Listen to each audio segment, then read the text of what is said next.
Oke, ketemu kembali di video pembelajaran lainnya. Kali ini saya akan bahas mengenai aplikasi operasi matriks dalam ekonomi dan bisnis.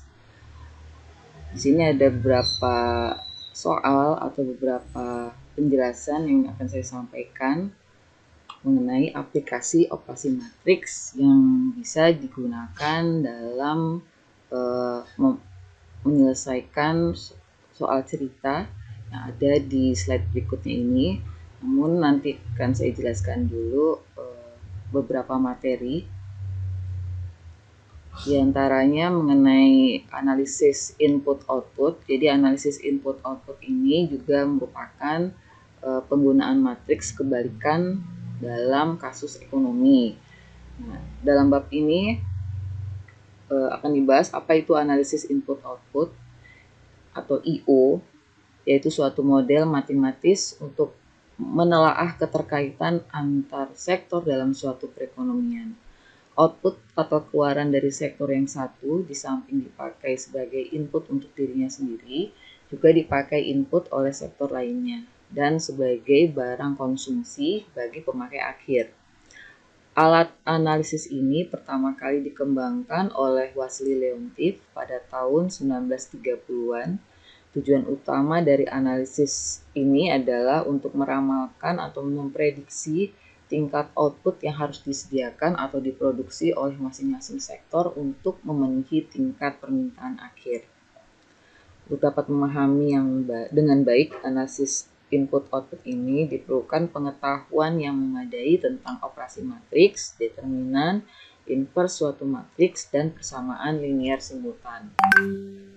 Tentang pengetahuan ini artinya sudah dipelajari ya di pertemuan sebelumnya. Lanjut dengan notasi matriks model input-output ini. Di sini ada A ini sebagai koefisien input atau matriks koefisien input, kemudian matriks X ini akan kita cari yaitu dengan menggunakan matriks kebalikan Leontief, kemudian F ini sebagai matriks permintaan akhir. Nah, nanti hasil akhirnya ini adalah kita akan mencari nilai X-nya ini dengan menggunakan matriks kebalikan Leontief.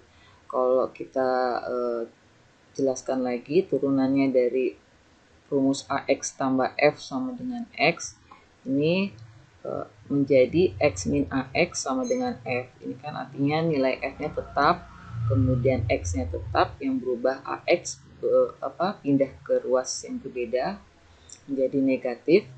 Jadinya X min AX sama dengan F.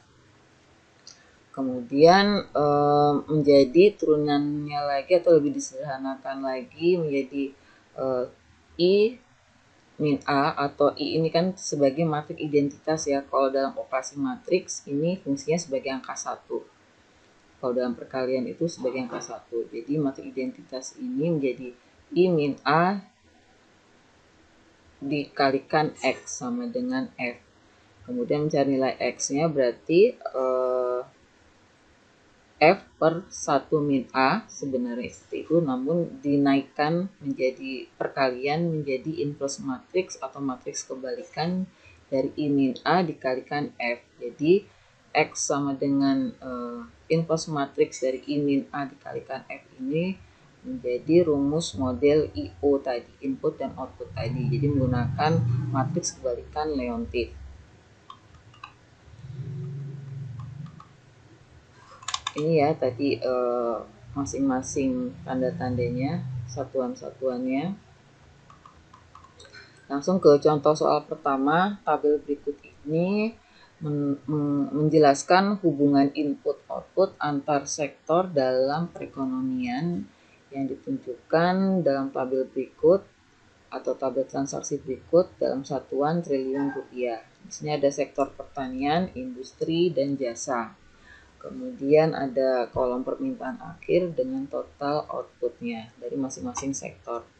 Dari tabel tersebut hitunglah nilai tambah, kemudian nilai tambah dari masing-masing sektor, kemudian susunlah matriks koefisien inputnya, lalu prediksi output total yang harus disediakan atau diproduksi oleh masing-masing sektor.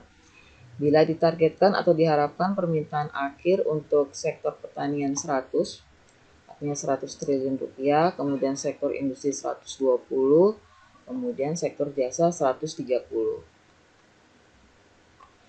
Penyelesaiannya sebagai berikut. Dari tabel di atas tadi kita tambahkan kolom atau baris untuk mencari nilai tambahnya dari masing-masing sektor. Kemudian total input. Ini sama dengan total output yang ada di paling kanan ini. Karena total input itu menjadi sama dengan total outputnya. Nanti di sini nilai tambah di sektor pertanian berarti 150 dikurangi atau total inputnya dikurangi dari jumlah masing-masing sektor, ada 50, 60, 40, 150 jumlahnya, maka 150 dikurangi 150 sama dengan 0, artinya tidak ada penambahan di sektor pertanian.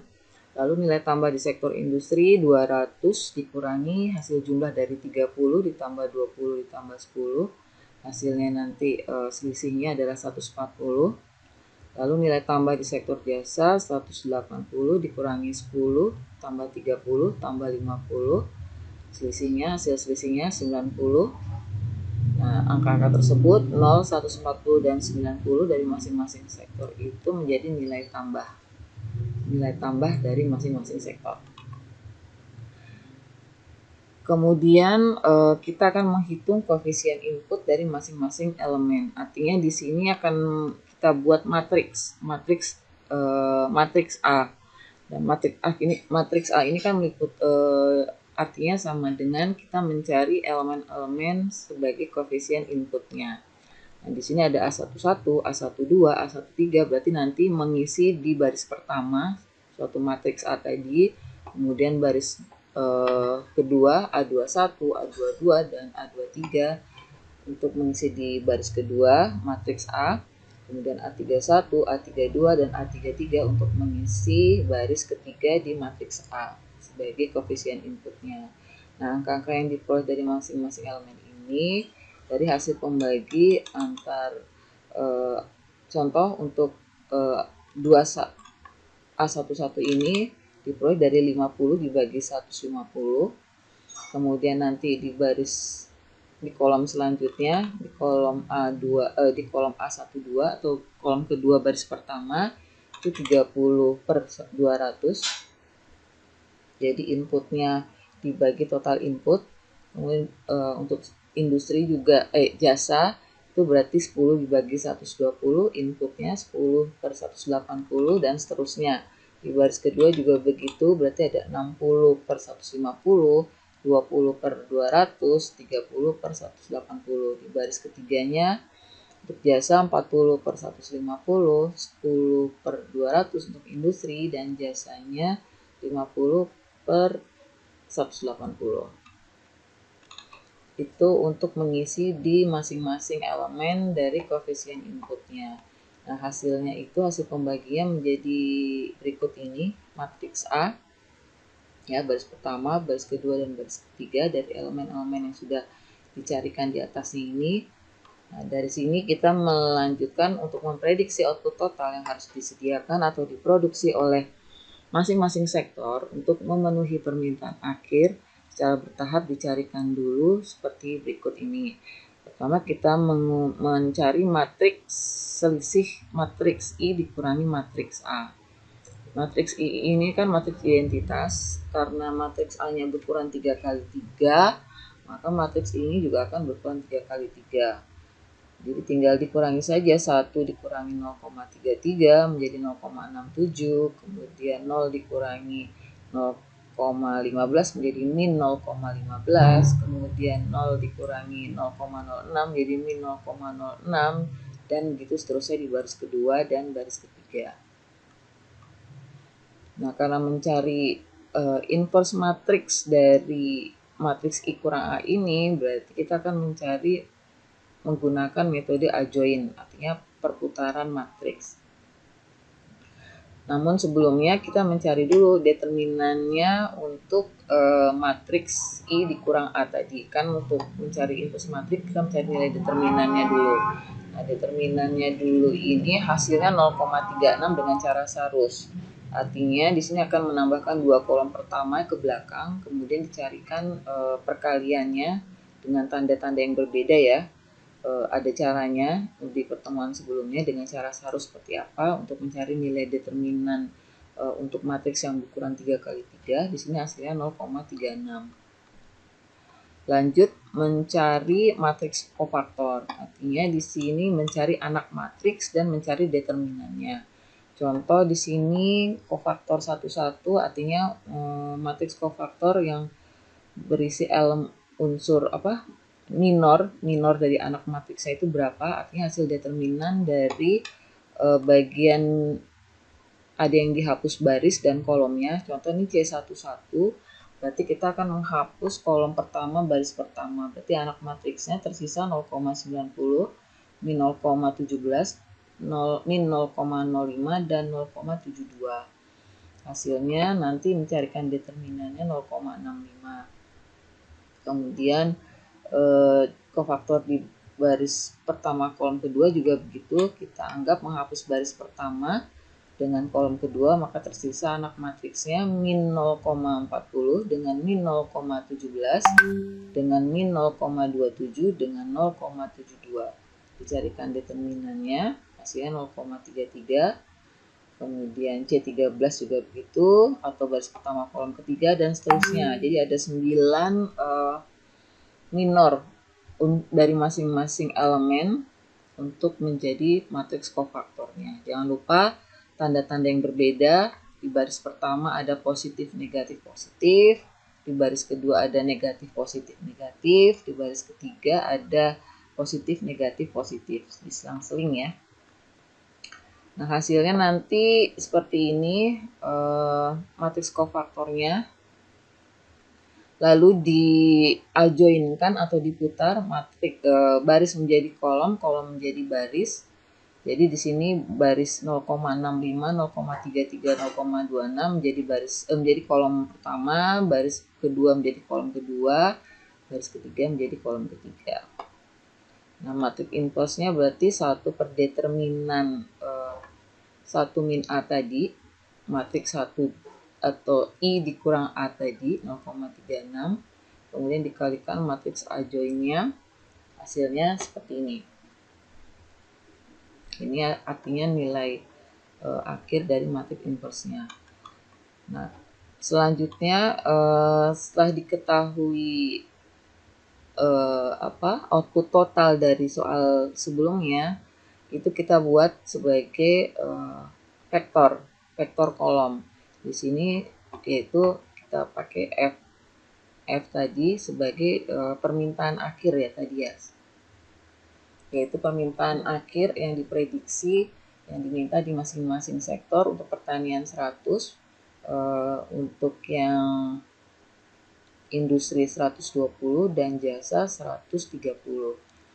Nah, dari sini kemudian untuk memprediksi output total yang harus disediakan sesuai dengan permintaan akhir yang diminta, kita mengalihkan dari inverse matriksnya dikalikan vektor kolomnya tadi, F tadi. Maka di sini nanti hasilnya itu mewakili dari prediksi output total yang harus disediakan di masing-masing sektor. Ya, untuk sektor pertanian 244,60 triliun, kemudian sektor industri 293,80 triliun, dan sektor jasa 289,80 triliun. Sudah tahu ya cara mengalihkannya. Jadi di sini ukurannya berarti ini 3x3 dengan 3x1, artinya bisa diselesaikan perkalian ini. Nanti hasil matriksnya akan berukuran 3x1, 3 baris 1 kolom seperti ini. Jadi 1,80 dikalikan 100 ditambah 0,30 dikalikan 120 ditambah 0,22 dikalikan 130 untuk baris pertama. Nanti baris kedua 0,91 dikalikan 100 ditambah 1,30 dikalikan 120 ditambah 0,36 dikalikan 130 untuk baris kedua. Kemudian baris ketiga 0,72 dikalikan 100 ditambah 0,19 dikalikan 120 ditambah 1,50 ditambah dikali 130. Oke, ini untuk contoh soal pertama dalam aplikasi menggunakan operasi matriks. Kemudian soal kedua, ada soal cerita di sini, ada sebuah industri elektronik. Jadi soal kedua ini juga menggunakan pengoperasian matriks dalam menyelesaikan suatu soal cerita. Sebuah industri elektronik yang khusus memproduksi TV, T, VCD player V, dan tape kompo K dalam seminggu menyalurkan produknya melalui 3 toko eceran, yaitu toko 1, toko 2, dan toko 3. Toko eceran 1 ini memiliki persediaan 30 TV, kemudian 40 VCD, dan 60 tape kompo. Kemudian toko eceran kedua memiliki persediaan 50 TV, 60 VCD, dan 20 tape kompo, dan toko eceran ketiga memiliki 25 TV, 10 VCD, dan 70 tape kompo. Bila harga jual per unit dalam jutaan rupiah masing-masing, untuk TV 2 juta, kemudian VCD 1 juta, dan tape kompo 1,5 juta, maka pertanyaannya adalah nyatakanlah persediaan barang elektronik tersebut dalam Q dalam bentuk matriks. Kemudian nyatakanlah harga-harga jual barang elektronik tersebut dalam P dalam bentuk matriks. Kemudian C, jika semua persediaan tersebut habis terjual, hitunglah total penjualan dari persediaan barang-barang elektronik tersebut. Kita pakai simbol R. Jadi nanti yang soal C ini kita mencari total penjualan dari masing-masing toko eceran tersebut dengan melalui operasi matriks tentunya. Nah, di sini penyelesaiannya berarti untuk persediaan barang elektronik dengan simbol Q ini kita buat seperti ini. Jadi kalau baris pertama ini toko eceran 1 30, 40, 60 itu berarti mewakili dari masing-masing barang elektroniknya, ada TV, VCD, dan tape kompo. Kemudian toko eceran kedua juga ada 50 TV, ada 60 VCD, ada 20 tape kompo. Kemudian toko eceran ketiga juga begitu, ada 25 TV, 10 VCD, dan 70 tape kompo. Dibuat dalam bentuk matriks. Kemudian yang B juga matriks untuk harga jual persatuannya. Di masing-masing TV ada 2 juta, pakai 2, VCD 1 yaitu 1 juta, tape kompo 1,5 juta atau 1,5. Kemudian yang C, total penjualan dari masing-masing toko, berarti mengalihkan dari masing-masing persediaan barang dikalikan satuan harganya di setiap barang. Jadi R sama dengan Q kali P. Berarti di sini kita pakai rumus seperti ini, dibuat seperti ini agar matriksnya bisa terdefinisi untuk hasil perkaliannya. Jadi kan kalau dikalikan Q kali P dengan matriks Q dikalikan matriks P untuk mencari nilai R-nya, berarti kan seperti ini. Misalkan di sini berarti 30 dikali 2 ditambah 40 kali 1, 60 kali 1,5. Ini kan artinya toko pertama ini dengan persediaan yang tersedia untuk 30 TV,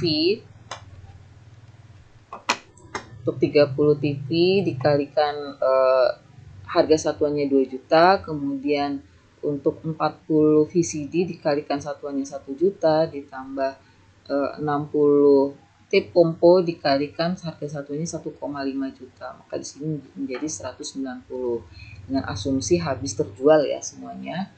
Kemudian baris kedua ini berarti mewakili dari toko keduanya. Toko eceran kedua berarti ada 50 TV dikalikan 2 harga satuannya, kemudian ditambah 60 VCD dikalikan 1 harga satuannya, ditambah 20 dikalikan 1,5, 20 tape kompo dikalikan 1,5 harga satuannya, nanti hasilnya 190. Ini mewakili dari total penjualan di toko eceran kedua. Itu juga sama di toko eceran ketiga. Artinya mengalihkan semua persediaan barangnya, TV, VCD, dan tape kompo dengan harga satuannya masing-masing. Jadi di sini diberikan penjelasan total penjualan dari masing-masing toko eceran tersebut. Toko 1 dan 2 sebesar 190 juta rupiah dan toko ketiga adalah 165 juta rupiah. Untuk contoh soal kedua. Lalu di contoh soal ketiga selanjutnya ini bisa untuk menghitung soal cerita berikut. Misalkan pada suatu kota proporsi pemilih dari tiap grup umur yang terdaftar sebagai Demokrat, Republik, dan Nasional diberikan matriks berikut. Nah, matriks A ini mewakili partainya di masing-masing kategori umur. Di sini Demokrat untuk kategori umur 18 sampai 30 ada 30% atau 0,30, kemudian di usia 31 sampai 50 60% atau 0,60, kemudian untuk kategori lebih dari 50 tahun 50% atau 0,50. Kemudian Partai Republik, mungkin ini partai ya, sama Partai Republik di sini untuk usia 18 sampai 30 50%, 31 sampai 50 35%, kemudian di usia lebih dari 50 25%. Di Partai Nasional di usia 18 sampai 30 20%, 31 sampai 55% dan lebih dari 50 25%. Ini mewakili matriks A untuk kategori umur masing-masing partai. Matriks berikutnya memberikan distribusi berdasarkan umur dan jenis kelamin dari populasi pemilih di kota tersebut. Dari kategori umur tadi, berapa pria dan berapa wanita untuk 18 sampai 30 orang, untuk pria sebanyak 5.000 orang, wanita 6.000 orang, kemudian di usia 31 sampai 50 tahun untuk pria 10.000, untuk wanita 12.000, untuk usia lebih dari 50 berarti ada 12.000 pria dan 15.000 wanita. Ini mewakili matriks B-nya. Hitunglah hasil kali matriks A dan matriks B. Kemudian pertanyaan B dan C, berapa banyak pria yang terdaftar sebagai Partai Demokrat di kota tersebut dan berapa banyak wanita yang terdaftar sebagai Partai Republiknya. Artinya kita akan mengalihkan matriks A dan matriks B ini. Kalau dilihat matriks A dan matriks B ini akan hasilnya ini akan mewakili jawaban B dan C. Coba kita kalikan di sini matriks A dan B. Matriks A ini kan mewakili dari umur ya, umur dari masing-masing partai. Kemudian matriks B ini jumlah pria dan wanita dari kategori umur tadi. Misalkan kita kalikan di sini misalnya 0,30 dikalikan 5.000, kemudian ditambah 0,60 dikalikan 10.000, kemudian 0,50 dikalikan 12.500, itu kan berarti akan menentukan jumlah pria dari masing-masing partai. Jadi 30% kategori umur untuk Partai Demokrat dikalikan 5.000, kemudian 60% dengan kategori umur tadi 18 sampai 50 dikalikan 10.000, kemudian 50% tadi yang kategori umur 50 tahun ke atas dikalikan 12.500 untuk Partai Nasional. Nah, ini berarti di sini hasil kalinya ya. Begitu juga di Partai Republik ini juga yang di sini ini untuk menentukan jumlah pemilih untuk pria di kategori Partai Republik. Kemudian ini juga di baris ketiganya untuk menentukan jumlah pria untuk Partai Nasional di masing-masing kategori umur tadi. Ya, kemudian yang sebelah kanan ini juga kalau kita kalikan secara matriks itu mewakili dari jumlah wanita dari masing-masing partai. Jadi kalau 0,30 dikalikan 6.000 ditambah 0,60 dikalikan 12.500, kemudian 0,50 dikalikan 15.000, itu kan artinya jumlah wanita pada Partai Demokrat. Itu juga di baris kedua 0,50 dikalikan 6.000, 0,35 dikalikan 12.500, 0,25 dikalikan 15.000 itu menunjukkan jumlah wanita pada Partai Republik. Itu juga di Partai Nasional.